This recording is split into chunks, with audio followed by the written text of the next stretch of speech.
بەنێوی دانەری بەخشار خوداوەندی گەورە و مهرەبان. ڕێزەرانی بیسەری بەرنامەی دەنگی ئاوایی سڵاوتان لێبێ و کاتتان باش.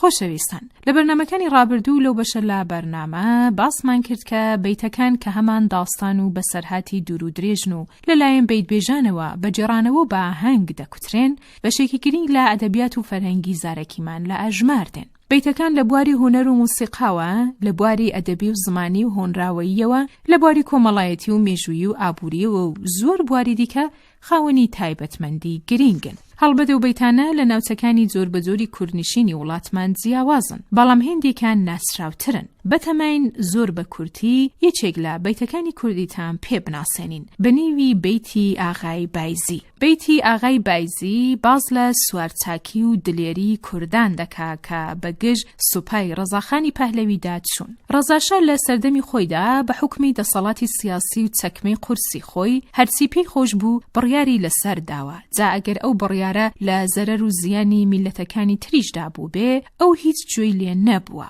خۆی خاوەندە سەڵات بوو و حکمی خۆی چۆن کەیفی لێبوو بێ وای لێ خوڕیوە. دەوڵەتی ڕەزاشا بەرگی کوردی و سیمای نەتەوایەتی کوردی قەدەغە کرد.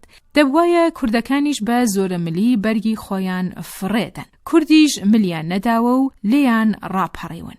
بایزاغا و مەلای گۆڕەماڕ وەکو بەیتبێژ دەڵێ لەشکرێک دەخەنە ڕێ و بەری سوپای ڕەزاشا دەگرن. لەشکر سوار بوو دەڕۆی، لەگەڵ لەشکر دایەتانبێژ مەقامی بۆ لەشکر وتووە و لە چەشنی موسیقا و کەڕەنای سەربازی ئەو دەمە کوردیش مەقامبێژی داناوە بۆ پێدا هەڵکوتن و هاندانی سوارە و لەشکر لەو بەیتەدا.